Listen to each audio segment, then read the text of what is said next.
If you would like to be a better person, if you would like to improve, if you would like to grow, if you would like to overcome some of those weaknesses, how are you going to make a proper diagnosis? How will you know what's wrong with you? Where will you go? Whom will you ask?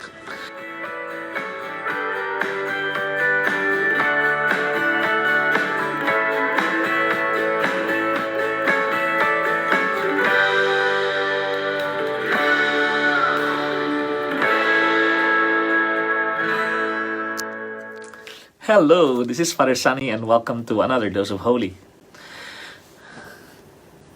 I think it's admittedly true that you and I always have something to work on because none of us is perfect. It is it is but normal that we have blinders, we have limitations, we have some issues, we have areas of weakness in our own lives, we have areas where we need to really improve and areas where we need to get better. We have to fight our own demons, and we better know what those demons are. In other words, yes, we're not perfect. Yes, we're broken. Those are all true, and nobody will question that. That is part of the reality of being human. Now, if you would like to be a better person, if you would like to improve, if you would like to grow, if you would like to overcome some of those weaknesses, how are you going to make a proper diagnosis? How will you know what's wrong with you? Where will you go? Whom will you ask?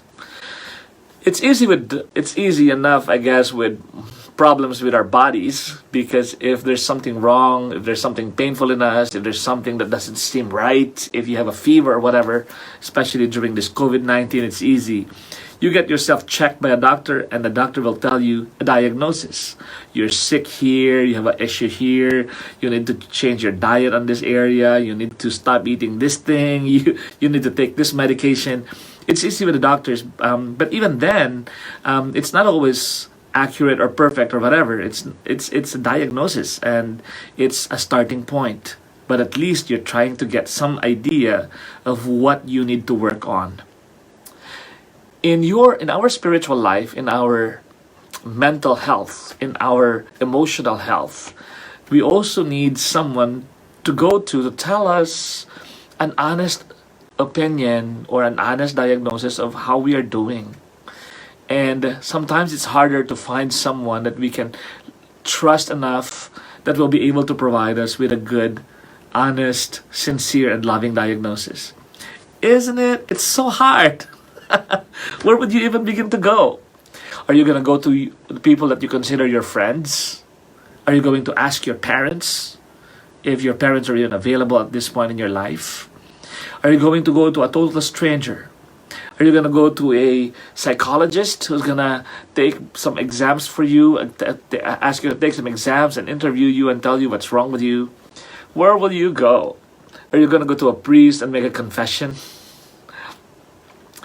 I think it all starts with our own selves. To make an honest diagnosis, self-diagnosis of what's going on with us. It's part of the what we call the Jewelry window. We more than anybody else, we probably have an idea what we're dealing with because we're dealing with our own pain. And more than anybody else, usually we know ourselves the most. And so perhaps it's good to have honesty to ask ourselves, well, what is right with me? But perhaps even more importantly, what's wrong with me? What's going on with me? Where are the areas of my life that need the light of God, the light of Christ? Where are the areas of my life? What's going on? What is my dysfunction? What is my personal struggle? What are the areas? This is what we call in spirituality, this is what we call examination of conscience. Your own diagnosis. To examine our own conscience and ask ourselves, yeah, what have I been struggling with? What do I... Some people are very afraid of that. I don't know why, but I have met some people in my life, in my priestly ministry, who don't like to know what's wrong with them and would rather look for people who will flatter them to no end just to avoid knowing where they need to work on. And And it's doing ourselves disservice when we refuse to try to understand the areas of our lives that need to be saved by the Lord. It is easy for a friend to flatter you with insincere words, right? Oh, yeah, you're good. Oh, yeah, you're okay. Ah, that's their fault. It's not yours. Oh, dear, do whatever makes you happy. That is your life to live, and nobody else should tell you what to do. Now, that's one thing. That's easy to say. But please do yourself a favor.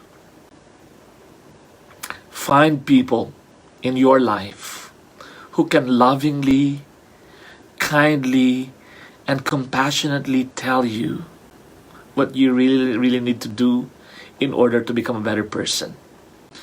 And sometimes it would require that other people will give you tough love, or sometimes it would require that people would really be brutally honest with you. And perhaps by hearing some of these things, in the beginning it will be painful. In the beginning it will make you feel like, what? That's so unfair. But I think at the end of the day, it is a perception of somebody. It is, if especially if it's someone that you really fundamentally trust and love also, somebody who's important enough to you, most likely that person really does care enough to be able to tell you what that person sees in you that you might not want to acknowledge, to recognize, or to pay attention to. So, find those people. It's not always easy to find those people in your life, but I am sure there are people like those in your life. Why is that important? Because life is so short. Life is so short to stagnate in the areas of our lives where we can truly become better and grow and become better, become improve, become the real best version of ourselves. You know, when you think about the best sports athletes in the world, those best athletes have worked also with the best coaches. In other words, the coaches that would tell them brutally and honestly where are the areas that they need to do to work on, what are their areas of weakness in their game, and to find their way to get the proper technique to learn and get better and improve those areas of weakness in their game. And then you'll find a good athlete. And then you will improve, and then that athlete will grow, and then that athlete will become a champion.